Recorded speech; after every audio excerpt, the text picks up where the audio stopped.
जय हिंद दोस्तों, मैं कपिल सोनी आपका स्वागत करता हूं मेरे यूट्यूब चैनल पर। हम पढ़ रहे हैं संविधान एवं राजव्यवस्था।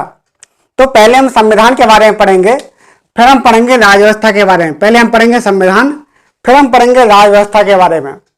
तो संविधान में हम कुछ टॉपिक डिस्कस करेंगे। क्या ये संविधान क्या है, इसकी अवधारणा क्या है, फिर हम देखेंगे आखिर संविधान की आवश्यकता क्यों पड़ी। सबसे पहले हम पढ़ेंगे संविधान के बारे में, क्या कि इसकी संविधान की अवधारणा क्या है। फिर अवधारणा के बाद हम देखेंगे कि संविधान की आवश्यकता क्यों पड़ी, आवश्यकता क्या है। फिर हम देखेंगे संविधान के प्रकार क्या हैं, फिर हम देखेंगे संविधान के प्रकार, और प्रकार के बाद फिर हम लास्ट में देखेंगे यहाँ पर संविधान के कार्य, कि संविधान क्या कार्य करता है। तो हम इन टॉपिक को डिस्कस करेंगे और फिर हमने क्लास को आगे बढ़ाएंगे। तो हम यहाँ पर देखते हैं कि संविधान क्या है। इसके अंतर्गत आप हेडिंग डाल लीजिए संविधान, और यहाँ पर एक क्लास चलेगी। पहले हम क्या करेंगे, पहले आपको समझाएंगे, उसके बाद आपको लिखवाया जाएगा। तो सबसे पहले आप यहाँ पर लिख लीजिए संविधान की अवधारणा, हेडिंग डाल लीजिए संविधान की अवधारणा। संविधान की अवधारणा क्या है, संविधान की अवधारणा क्या है। तो सबसे पहले हम यहाँ पर शुरू करते हैं संविधान की अवधारणा। अब जैसे मान लो जो संविधान है, संविधान लैटिन भाषा के शब्द कॉन्स्टिट्यूशियो से मिलकर बना है। लैटिन भाषा का शब्द है कौन सा, कॉन्स्टिट्यूशियो। लैटिन भाषा का शब्द है कॉन्स्टिट्यूशियो, इससे बना है जो संविधान है। संविधान लैटिन भाषा के शब्द कॉन्स्टिट्यूशियो से मिलकर बना है, जिसका अर्थ क्या होता है, जिसका अर्थ होता है ऑर्डर देना या फिर आदेश देना। इसको हम बोलते हैं क्या, आदेश देना, आदेश देना। या फिर इसका होता है विनिमय करना, विनियमन करना। ऑर्डर देना या फिर आदेश देना, इसको हम लिख सकते हैं क्या, ऑर्डर देना, ऑर्डर देना। और विनिमय करना जैसे रेगुलेट करना, रेगुलेट करना।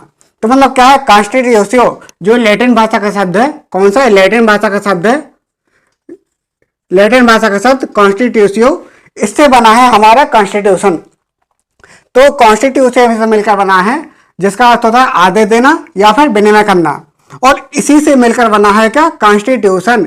इसको हम क्या बोलते हैं, कॉन्स्टिट्यूशन। यानी जो कॉन्स्टिट्यूशियो है, इस कॉन्स्टिट्यूशियो से मिलकर बना है कॉन्स्टिट्यूशन, मतलब हमारा संविधान। इसको हम हिंदी में बोलते हैं क्या, संविधान, संविधान।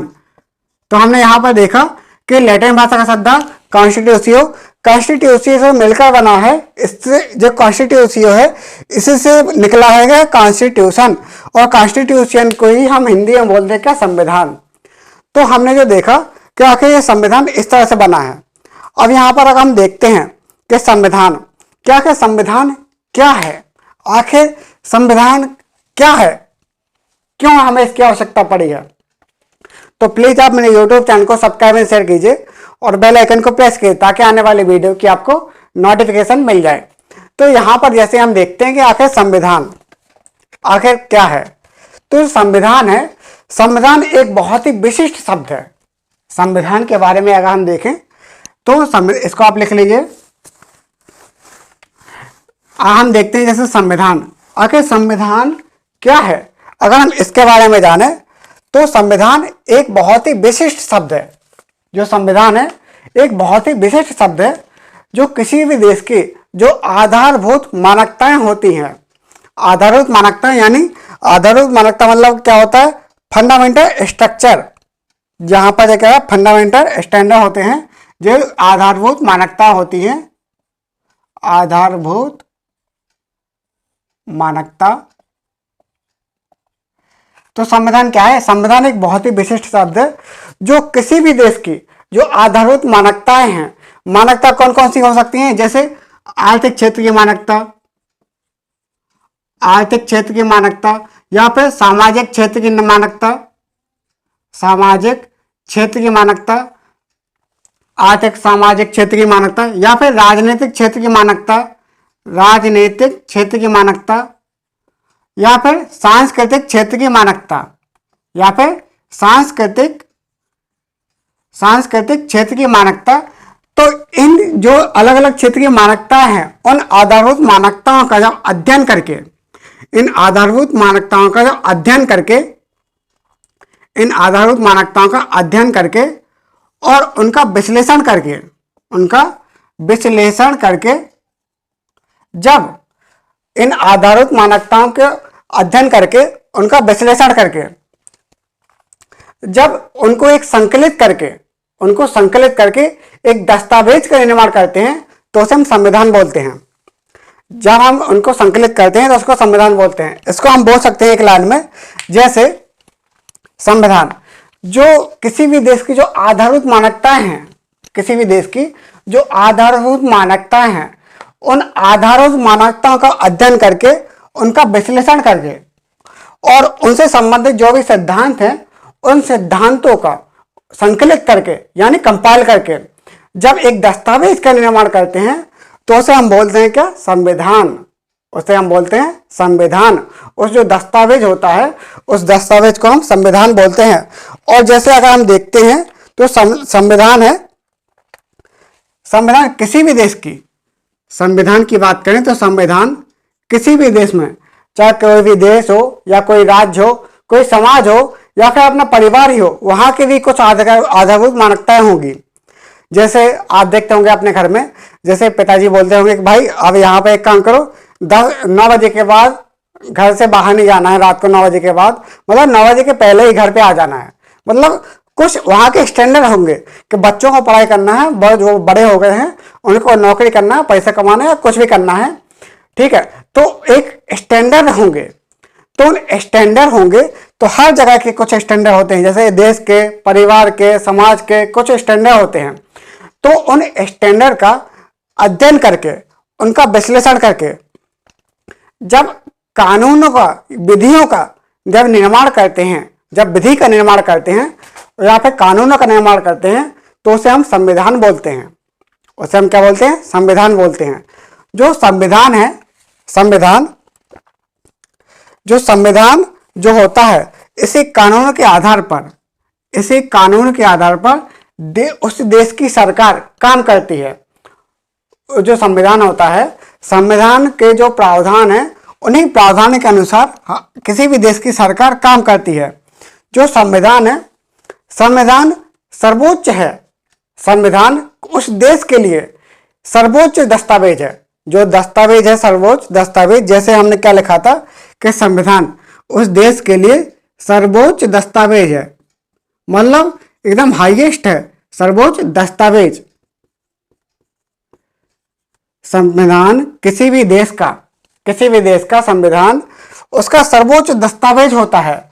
और जो दस्तावेज होता है उसके ही जो प्रावधान हैं, जो प्रावधान सर्वोच्च होते हैं, उस दस्तावेज के जो भी प्रावधान है वो सर्वोच्च होते हैं। और इन्हीं प्रावधानों के आधार पर देश के जो विधियां होती हैं, विधियों का निर्माण किया जाता है। उन्हीं प्रावधानों के आधार पर उस देश की विधियों का निर्माण किया जाता है और विधियों का निर्माण करके फिर अपना देश आगे भूमिका का निर्वहन करता है। उसी के आधार पर देश अपनी भूमिका का निर्वहन करता है और अपने विकास के पथ पर चल जाता है। तो संविधान का ये कार्य है। आखिर संविधान का हमने अभी अर्थ देखा, इसको आप अभी नोट कर लीजिए कि आखिर संविधान क्या है। इसको आप नोट कर लीजिए। जैसे संविधान आप नोट कर लीजिए कि जैसे संविधान लैटिन भाषा के शब्द, संविधान लैटिन भाषा के शब्द कॉन्स्टिट्यूशियो, लैटिन भाषा के शब्द कॉन्स्टिट्यूशियो से उद्गमित हुआ है या फिर लिया गया है। लैटिन भाषा के शब्द कॉन्स्टिट्यूशियो से लिया गया है, जिसका अर्थ क्या होता है?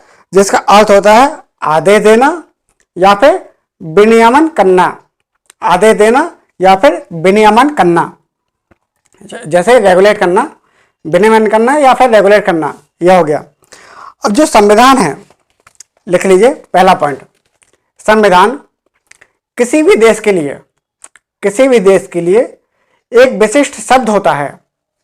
जो संविधान होता है, संविधान किसी भी देश के लिए एक विशिष्ट शब्द होता है जो संकलित दस्तावेज के रूप में, संविधान किसी भी देश के लिए एक विशिष्ट शब्द होता है जो संकलित दस्तावेज के रूप में लिखित या अलिखित रूप में प्रस्तुत किया जाता है। जो संकलित दस्तावेज के रूप में लिखित या अलिखित रूप में प्रस्तुत किया जाता है। यह आधारभूत सिद्धांतों एवं जो संविधान है आधारभूत सिद्धांतों एवं देश विदेश की जो आधारभूत सिद्धांतों एवं देश विशेष की जो सामाजिक, आर्थिक, सांस्कृतिक और राजनीतिक मानक तत्वों को स्वयं में समाहित करता है। संविधान के बारे में हमने क्या बोला अभी कि संविधान किसी भी देश के लिए एक विशिष्ट शब्द होता है जो संकलित दस्तावेज के रूप में लिखित या अलिखित रूप में प्रस्तुत किया जाता है। जो लिखित या अलिखित रूप में प्रस्तुत किया जाता है यह आधारभूत सिद्धांतों और उस देश विशेष की जो मानकताएं हैं, जैसे सामाजिक, आर्थिक, राजनीतिक, सांस्कृतिक क्षेत्र की मानकताएं हैं, उनको अपने में समाहित करता है। तो एक पॉइंट हो गया। इसके बाद लिखिए कि जो संविधान है, संविधान किसी भी देश की, संविधान उस देश की सर्वोच्च विधि है। दूसरा पॉइंट लिखिए कि संविधान उस देश की सर्वोच्च विधि है और इसी के माध्यम से देश की सरकार और संबंधित राज्यव्यवस्था मार्गदर्शित होती है। इसी के माध्यम से देश की सरकार और संबंधित राज्यव्यवस्था मार्गदर्शित होती है। तो हमने इसके 2 पॉइंट लिखवाए। एक पॉइंट लिखना हो तो और लिख लीजिए कि संविधान, तीसरा पॉइंट लिख लीजिए कि संविधान आधारभूत मानकताओं के साथ, संविधान आधारभूत मानकताओं के साथ वह मौलिक कानून है जो, संविधान आधारभूत मानकताओं के साथ वह मौलिक कानून है जो सर्वमान्य पवित्रता के साथ एक दस्तावेज के रूप में संकलित होती है। संविधान आधारभूत मानकताओं के साथ वह मौलिक कानून है जो सर्वमान्य पवित्रता के साथ एक दस्तावेज के रूप में संकलित होती है और उसी दस्तावेज के संदर्भ में लिखिए, और उसी दस्तावेज के संदर्भ में उस देश की सरकार, उसी दस्तावेज के संदर्भ में उस देश की सरकार अपने आप को विनियमित करती है या फिर रेगुलेट करती है। उस दस्तावेज के संदर्भ में उस देश की सरकार अपने आप को विनियमित करती है और आगे बढ़ाती है, विनियमित करती है और आगे बढ़ाती है। वह अपनी भूमिका का निर्वहन करती है, वह अपनी भूमिका का निर्वहन करती है। तो यहाँ पर हमने देखा संविधान की अवधारणा क्या है, इसके बारे में देखा, और इसी संविधान में जो कानून है, संविधान के प्रावधान के अनुसार ही कानूनों का निर्माण होता है। तो हमने अभी देखा संविधान। हम देखेंगे आखिर संविधान की हमें आवश्यकता क्यों पड़ी थी, आखिर हमें संविधान की आवश्यकता क्या है, क्यों संविधान बनाया गया, जो विभिन्न देशों ने संविधान बनाया आखिर क्यों बनाया। तो यहाँ पर हम देखते हैं, जैसे आप हेडिंग डालीजिए कि आखिर संविधान, इसकी आवश्यकता क्यों है। तो आप हेडिंग डालीजिए संविधान की आवश्यकता, हेडिंग डालीजिए संविधान की आवश्यकता क्यों, हेडिंग डालीजिए संविधान की आवश्यकता क्यों, संविधान की आवश्यकता, संविधान की आवश्यकता क्यों, ये हेडिंग डालीजिए। इसको समझ लीजिए क्या है, क्या कि संविधान की आवश्यकता क्यों पड़ी। जैसे मान लो एक समाज है, मान लो एक मोहल्ला है, ठीक है, एक कॉलोनी है, ठीक है, मान लो ये कॉलोनी है, यहाँ पर एग्जाम्पल समझ लीजिए, जैसे मान लो एक कॉलोनी है, ठीक है, कॉलोनी में विभिन्न धर्म के लोग रहते हैं, यहाँ पर बहुत सारे लोग रहते हैं कॉलोनी में, वहाँ पर हिंदू भी हैं, ठीक है, वहाँ पर मुस्लिम भी हैं, वहाँ पर सिख भी हैं, वहाँ पर ईसाई भी हैं, ठीक है, वहाँ पर हिंदू मुस्लिम सिख ईसाई वगैरह अलग अलग धर्म के लोग रहते हैं, ठीक है। इन सभी लोगों की आवश्यकताएं भी अलग अलग हैं, उन सभी लोगों की इच्छाएं भी अलग अलग हैं, ठीक है, सभी लोगों की क्षमताएं भी अलग अलग हैं। किसी की मांग कुछ और रहती है, किसी की मांग कुछ और रहती है। अब क्या है, जैसे मान लो कोई व्यक्ति है, यहाँ पर अगर हम एक व्यक्ति को ले लें तो मान लो कोई व्यक्ति है, उसकी आवश्यकताएं अलग अलग हैं, उसकी इच्छाएं भी अलग अलग होंगी, ठीक है। उसके बच्चे, मान लो किसी को खेलने में रुचि है, किसी के अलग अलग व्यवसाय होंगे, जैसे यहाँ पर इनके अलग अलग व्यवसाय होंगे, कोई पढ़ाएगा, कोई वकील होगा, कोई डॉक्टर होगा, कोई मजदूरी करेगा, अलग अलग लोग प्रकार के लोग रहते हैं, ठीक है। अब समाज में जब इतने अलग अलग प्रकार के लोग रहते हैं, उन सबके अलग अलग हित हैं, उसके बावजूद भी ये लोग एक समाज में रह रहे हैं, उसके बावजूद भी ये लोग एक समाज में रह रहे हैं, तो जरूरी हो जाता है कि इन लोगों को एक सुरक्षा दी जाए, इन लोगों को एक सुरक्षा दी जाए, एक सद्भाव हो, एक सद्भाव हो, ताकि सभी लोग एक दूसरे के साथ अच्छे से रह सकें, एक समन्वय की भावना हो, उस समन्वय की भावना हो, कुछ कानूनी नियम हो, कुछ नियम हो, ताकि उन नियमों को पालन करते हुए ये एक समन्वय बना के रह सके, भाईचारे के साथ रह सके, बंधुता के साथ रह सके, आपसी समन्वय बना रहे। जैसे मान लो एक कोई चिंटू है, चिंटू एक घर में रह रहा है, ठीक है, उसके परिवार के लोग हैं। अगर यहाँ पर संविधान नहीं होगा, कोई कानून नहीं होगा, कोई व्यवस्था नहीं होगी, तो चिंटू है, चिंटू के परिवार में किसी न किसी को रात भर जागना पड़ेगा, एक बार किसी न किसी को रात को जागना पड़ेगा, क्योंकि ये जाग रहा है। ऐसा ना हो कि ये बगल वाला है, ये मान लो चिंटू शाकाहारी हो, ये मांसाहारी है, इसको कोई खाना नहीं मिल रहा है, तो ऐसा ना हो कि इसको ही खा जाए, सीधे पूरे परिवार वालों के मार के खा जाए। तो कुछ नियम तो बनाना पड़ेगा ना, कि आखिर ये लोग अच्छे से रह सकें, एक समन्वय के साथ रह सकें, भाईचारे के साथ रह सकें, ताकि आपसी तालमेल बना रहे। तो इसलिए इन लोगों को रेगुलेट करने के लिए, चलाने के लिए, इनको साथ में समन्वय बनाने के लिए हमें कानून की, संविधान की आवश्यकता पड़ती है, संविधान की आवश्यकता पड़ती है। तो आप इसको थोड़ा सा नोट कर लीजिए, नोट कर लीजिए क्या कि संविधान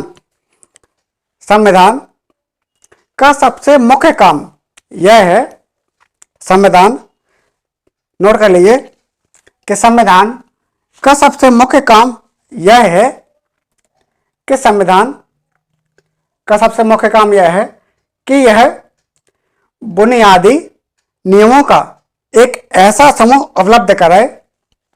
संविधान का सबसे मुख्य काम यह है कि यह बुनियादी नियमों का, बुनियादी नियम है, बुनियादी नियमों का एक ऐसा समूह उपलब्ध कराए जिससे समाज के सदस्यों में एक न्यूनतम समन्वय बना रहे और विश्वास बना रहे। संविधान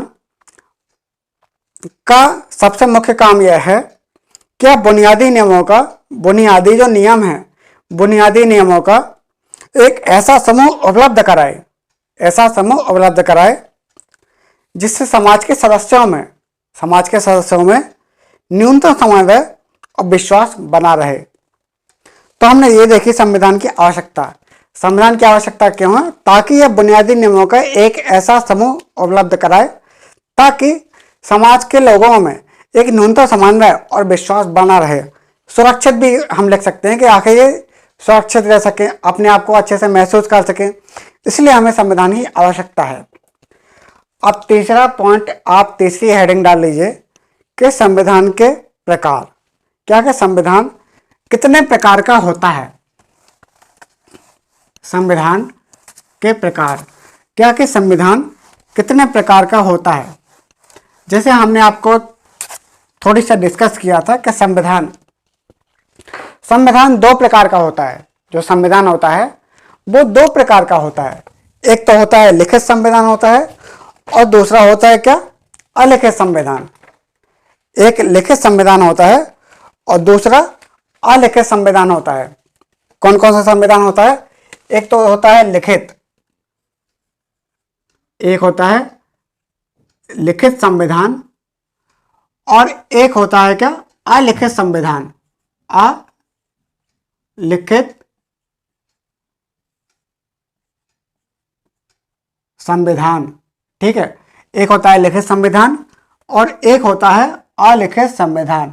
तो आखिर लिखित संविधान, अलिखित संविधान, इसको आप अंतर के टाइप में भी लिख सकते हैं। यहाँ पे सिंपली समझ लीजिए, हम इसको फिर लिखवा देंगे। जैसे जो लिखित संविधान होगा, लिखित संविधान, जो लिखित संविधान होता है वो एक व्यवस्थित होगा। जो लिखित संविधान है वो एक व्यवस्थित क्रम में होगा। जो लिखित संविधान है वो एक व्यवस्थित क्रम में होगा। जो लिखित संविधान है वो व्यवस्थित हो सकता है, व्यवस्थित होगा और तथ्यों पर आधारित होगा। जो लिखित संविधान है वो व्यवस्थित होगा, तथ्यों पर आधारित होगा, तर्क वितर्क पर आधारित होगा। मतलब तथ्यों पर आधारित होगा, तर्क वितर्क पर आधारित होगा, तर्क वितर्क पर आधारित होगा और किसी एक निश्चित समय में इसको लागू किया हो गया, किसी एक निश्चित समय में इसको लागू किया होगा और किसी एक व्यक्ति ने ना बनाकर इसको लोगों के समूह ने इसको बनाया होगा।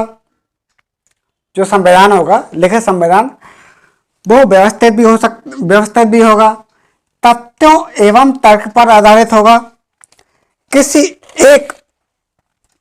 एक निश्चित समय में इसको लागू किया गया होगा, किसी एक निश्चित समय में इसको लागू किया गया होगा और जो संविधान है किसी एक व्यक्ति का नहीं, सभी लोगों का होगा। किसी एक व्यक्ति का या किसी पर्टिकुलर व्यक्ति का नहीं होगा, सभी लोगों का होगा। लेकिन जो अलिखित संविधान होता है, हमने देखा लिखित संविधान और लिखित संविधान जो है, लिखित संविधान थोड़ा अपेक्षाकृत कठोर होगा। कठोर मतलब कैसे, कि ऐसा नहीं कि इसका चार्ज परिवर्तित कर दो। जो लिखित संविधान होगा ऐसा नहीं कि इसमें चार्ज परिवर्तन कर दो, ऐसा नहीं है, बल्कि यहाँ पर परिवर्तन करने की कुछ प्रक्रिया होगी, कोई प्रोसेस होगी। ऐसा नहीं कि भाई आज नहीं तो कल भी ऐसे बदल दिया, आज 50 बदल रहे हैं, ऐसा नहीं है, बल्कि ये थोड़ा कठोर होगा। जबकि जो अलिखित संविधान होता है, अलिखित संविधान, जो अलिखित संविधान होता है वह समय के साथ विकसित होता चला जाता है। समय के साथ विकसित होता है। जो अलिखित संविधान होता है वो समय के साथ विकसित होता, जो समय के साथ विकसित होता चलता है और उसमें उन आधारभूत परंपराओं को लिया जाता है, उस आधारभूत परंपराओं को शामिल करते हैं जो लंबे समय से चली आ रही हैं, लंबे समय से बदलती चली आ रही हैं, परंपराएं जो चली आ रही हैं लंबे समय से, उनको भी इसमें शामिल किया जा सकता है। और साथ में उसमें जो मान्यता प्राप्त रीति रिवाज हैं और जो परंपराएं हैं, उन तत्वों को शामिल कर लिया जाता है जो अलिखित संविधान होता है। और जो अलिखित संविधान समय के साथ विकसित होता चलता है और उसमें उन मान्यता प्राप्त रीति रिवाजों और परंपराओं को भी इसमें शामिल किया जाता है। और ये किसी एक तिथि में, जैसे हमने यहाँ पर देखा, किसी एक निश्चित समय में इसको लागू किया होगा, लेकिन यहाँ पर ऐसा नहीं है कि यहाँ पर इसको किसी एक निश्चित तिथि में इसको लागू कर दिया होगा, ऐसा भी नहीं है। और जो संविधान होता है अलिखित संविधान, ये थोड़ा लचीला प्रकार का होगा। कैसा होगा? थोड़ा लचीला प्रकार का होगा। इसमें परिवर्तन थोड़ा संभव है, आसानी से परिवर्तन हो सकता है। ऐसा नहीं कि मतलब कर दो, लेकिन हाँ फिर भी थोड़ा लचीला होता है। किसकी? इसकी लिखित संविधान की अपेक्षा। जो लिखित संविधान है, इस लिखित संविधान की अपेक्षा इसमें परिवर्तन थोड़ा लचीला होता है, इसमें परिवर्तन थोड़ा लचीला होता है। तो आप इसको अभी एक काम करिए, इसको नोट कर लीजिए। एक यहाँ पे एक टेबल बना लीजिए, उसमें एक बीच में लाइन खींच दीजिए, फिर लिखिए लिखित संविधान और अलिखित संविधान, इसके अंतर लिख लीजिए इसके अंतर्गत। ठीक है, तो सबसे पहले लिखिए लिखित संविधान के अंतर्गत। क्या कि लिखित संविधान, इसको लिखित संविधान या फिर संहिताबद्ध भी बोल सकते हैं। इसको लिखित या फिर संहिताबद्ध मतलब कोडिफाइड, इसको हम संहिताबद्ध भी बोल सकते हैं, लिखित संविधान या संहिताबद्ध संविधान। तो आखिर क्या होता है, तो लिख लीजिए पहला पॉइंट कि जो लिखित संविधान है, लिखित संविधान व्यवस्थित लिखित संविधान व्यवस्थित लिखित संविधान व्यवस्थित तथ्य यानी फैक्ट, तथ्य एवं तर्क पर आधारित लिखित संविधान व्यवस्थित तथ्य एवं तर्क पर आधारित तथा सुनियोजित प्रयास का परिणाम होता है। जो लिखित संविधान होता है, लिखित संविधान व्यवस्थित तथ्य एवं तर्क पर आधारित तथा सुनियोजित प्रयासों का परिणाम होता है। दूसरा पॉइंट, यह निर्व्यक्तिक होता है। कैसा? निर्व्यक्तिक, इसको लिख लीजिए क्या,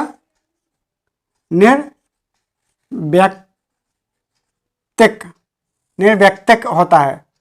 ठीक है, ये कैसा होता है, यह निर्व्यक्तिक होता है, ठीक है। तो ये जो संविधान है निर्व्यक्तिक होता है, या फिर हम इसको लिख सकते हैं क्या, इम्पर्सनल। ये कैसा होता है, इम्पर्सनल। तो इसको दूसरा पॉइंट लिख लीजिए कि यह निर्व्यक्तिक होता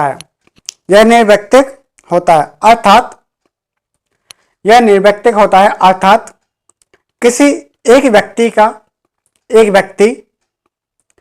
जाति, कॉमा लगाते रहिए, यह निर्व्यक्तिक होता है अर्थात किसी एक व्यक्ति, जाति, धर्म, संप्रदाय या क्षेत्र का नहीं होता। जो संविधान है निर्व्यक्तिक होता है अर्थात किसी एक धर्म, जाति, संप्रदाय या क्षेत्र का नहीं होता, बल्कि सर्वसम्मत से स्वीकार और सभी पर लागू होता है। सर्वसम्मत से स्वीकार एवं सभी पर लागू होता है और निर्धारित समय में उसे लागू किया गया होगा, ठीक है। तो हमने क्या लिखवाया, इसके 2 पॉइंट हो गए हैं। एक तीसरा पॉइंट लिख लीजिए। तीसरा पॉइंट, जो लिखित संविधान होता है, लिखिए तीसरा पॉइंट, लिखित संविधान अपेक्षाकृत कठोर होता है। लिखित संविधान अपेक्षाकृत कठोर होता है क्योंकि लिखित संविधान अपेक्षाकृत कठोर होता है क्योंकि उसमें निश्चितता ज़्यादा होती है। जो लिखित संविधान होता है कठोर होता है क्योंकि उसमें निश्चितता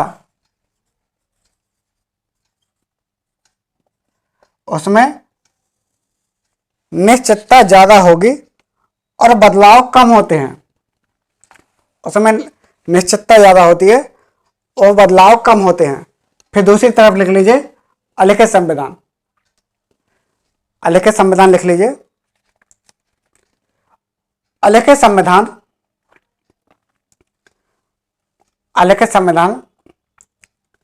समय के साथ विकसित होता है।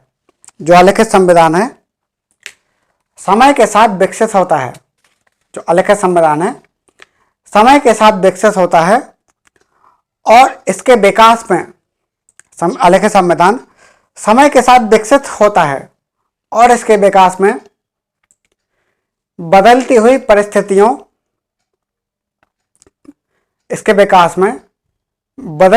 परिस्थितियों के साथ, इसके विकास में बदलती हुई परिस्थितियों के साथ मान्यता प्राप्त रीति रिवाजों और तत्वों को शामिल किया जाता है। क्या हुआ?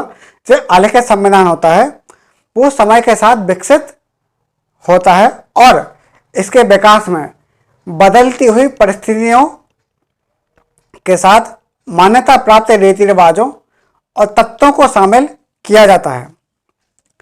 दूसरा पॉइंट लिख लीजिए, इसे लागू करने की कोई निश्चित या फिर विशिष्ट निश्चित निर्धारित तिथि नहीं होती है। इसे लागू करने की कोई विशेष निश्चित तिथि नहीं होती है।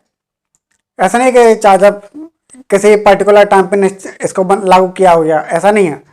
इसकी लागू करने की कोई निश्चित तिथि नहीं होती है। और तीसरा पॉइंट लिख लीजिए कि लिखित संविधान की तुलना में अपेक्षाकृत कठोर होता है। यह लिखित संविधान की तुलना में अपेक्षाकृत कठोर होता है। तो यहां पर अगर हम इसका एग्जाम्पल लिखें लिखित संविधान, तो लिखित संविधान का एग्जाम्पल जैसे अपने कहा भारत में है, ठीक है, भारत का संविधान, जो भारत का संविधान है लिखित संविधान है। जो अलिखित संविधान, इसको हम क्या बोल सकते हैं, इसका उदाहरण क्या है, जैसे ब्रिटेन का संविधान,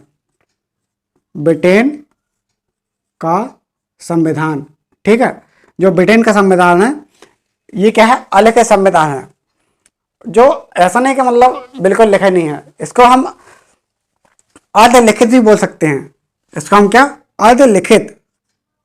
अर्धलिखित भी हम इसको बोल सकते हैं। इसको हम या फिर अलिखित या फिर इसको अर्धलिखित भी बोल सकते हैं। अगर मान लो ऑप्शन में दोनों ही है तो इसको अर्धलिखित पर हम टिक कर देंगे कि अर्धलिखित है, ठीक है। तो अर्धलिखित या फिर हम इसको लिख सकते हैं क्या, अलिखित संविधान। तो हमने देखा क्या अगर संविधान की अवधारणा, ठीक है। फिर हमने देखा कि इसकी आवश्यकता क्यों पड़ी हमें, संविधान की आवश्यकता क्यों। फिर हमने देखा संविधान के प्रकार। अब एक हेडिंग डाल लीजिए, संविधान के कार्य। क्या क्या संविधान के कार्य क्या हैं, संविधान क्या क्या काम करता है। तो आप एक हेडिंग डाल लीजिए, संविधान के कार्य, इसको लिख लीजिए, या फिर कोई जरूरी नहीं है स्क्रीनशॉट ले लो, या फिर थोड़ा सा नोट करने के लिए लिख लेना, ठीक है। हम देखते हैं क्या संविधान के कार्य, आखिर संविधान के कार्य क्या हैं, क्या क्या काम करता है संविधान।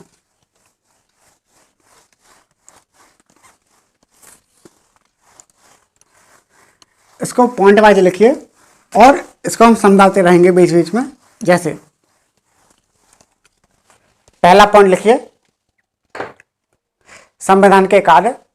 तो आखिर संविधान के कार्य क्या है, संविधान के कार्य। तो पहला पॉइंट लिख लीजिए, जैसे संविधान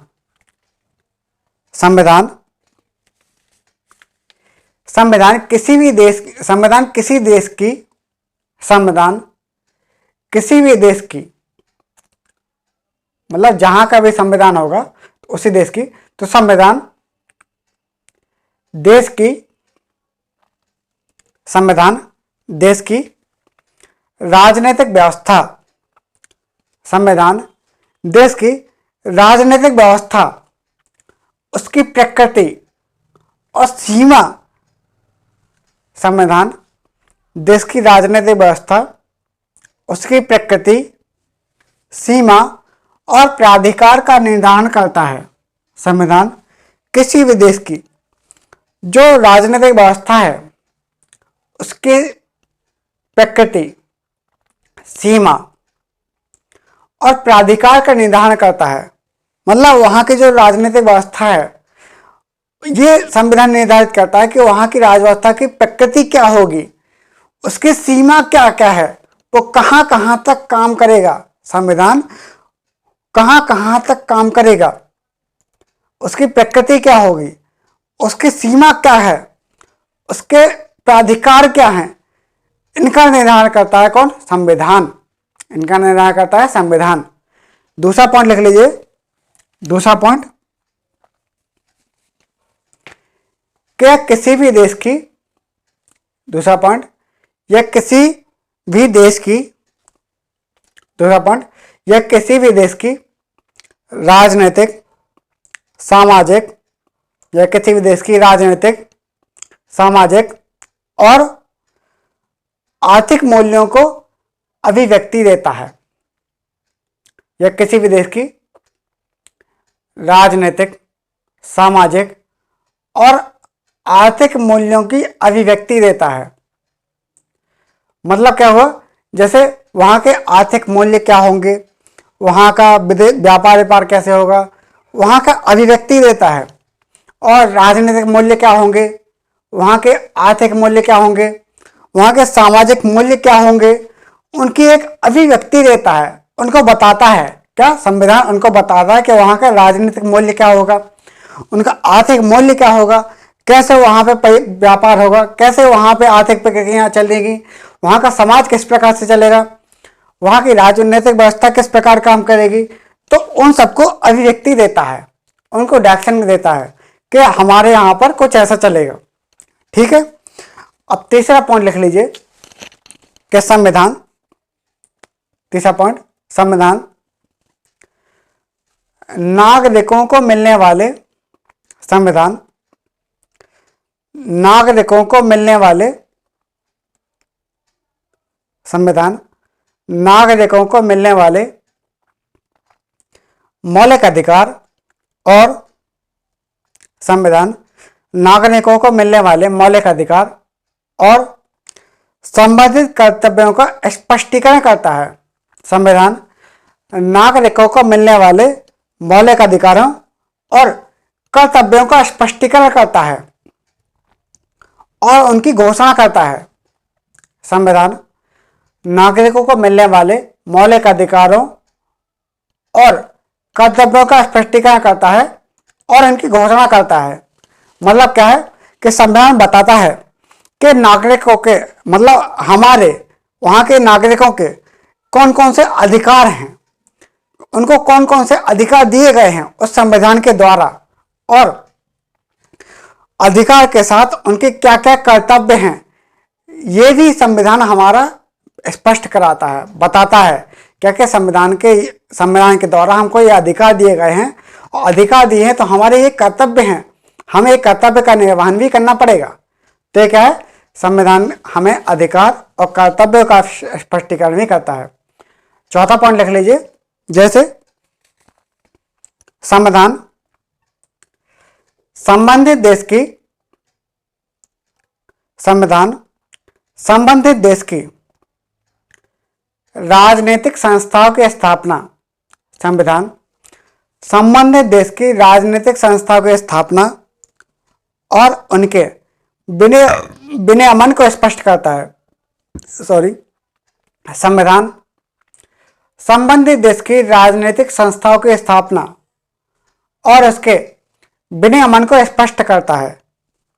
मतलब क्या है? वहाँ पर राजनीतिक संस्थाएं, उनकी स्थापना किस प्रकार से होगी, ठीक है, और वहाँ पर उनका रेगुलेशन करता है कि किस प्रकार से वो संस्थाएं चलेगी, किस प्रकार से काम करेगी। तो ये हमें संविधान बताता है। और पांचवा पॉइंट लिख लीजिए कि संविधान, पांचवा पॉइंट, संविधान देश के सामाजिक और संविधान देश के सामाजिक और आर्थिक विकास का लक्ष्य, संविधान देश के सामाजिक और आर्थिक विकास का लक्ष्य तथा उसका उद्देश्य निर्धारित करता है। संविधान देश के सामाजिक और आर्थिक विकास का लक्ष्य और उसका उद्देश्य निर्धारित करता है। संविधान देश के सामाजिक एवं आर्थिक विकास का लक्ष्य और उसका उद्देश्य निर्धारित करता है।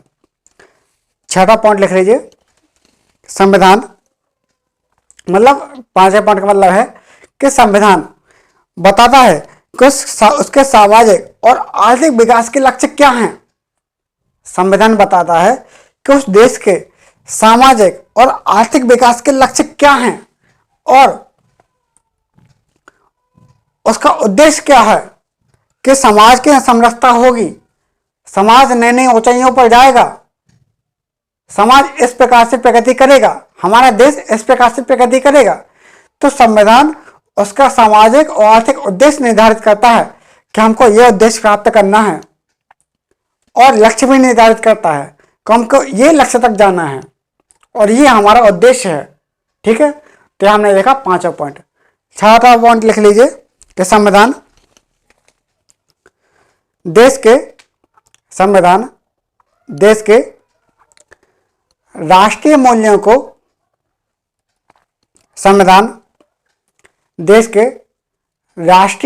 को अभिव्यक्ति देता है। संविधान देश के जो राष्ट्रीय मूल्य हैं, संविधान देश के राष्ट्रीय मूल्यों को अभिव्यक्ति देता है और संविधान देश के राष्ट्रीय मूल्यों को अभिव्यक्ति देता है और उन्हीं राष्ट्रीय मूल्यों के आधार पर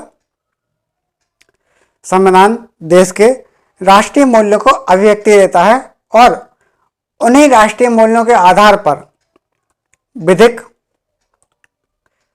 सामाजिक, उसी राष्ट्रीय मूल्यों के आधार पर विधिक या फिर कानूनी, विधिक, सामाजिक, आर्थिक, विधिक कॉमा लगाते रहना, विधिक, सामाजिक, आर्थिक और राजनीतिक जीवन का मार्ग प्रशस्त करता है तो हमने ये क्या देखे, ये संविधान के हमने 6 कार्य देखे। ठीक है, तो अभी तक हमने क्या समझा कि संविधान के हमारे संविधान की अवधारणा क्या थी और संविधान की आवश्यकता क्यों। फिर हमने देखा संविधान के प्रकार कि संविधान कितने प्रकार का होता है। फिर हमने देखा उसके अंतर्गत लिखित संविधान भी होता है और अलिखित संविधान भी होता है। फिर हमने देखा क्या संविधान के कार्य। तो हमने यहाँ पर इतने टॉपिक को कवर कर लिया है। अगले क्लास में आगे चर्चा करेंगे और प्लीज़ आप मेरे यूट्यूब चैनल को सब्सक्राइब एंड शेयर कीजिए और बेल आइकन को प्रेस कीजिए ताकि आने वाले वीडियो की आपको नोटिफिकेशन मिल जाए। धन्यवाद।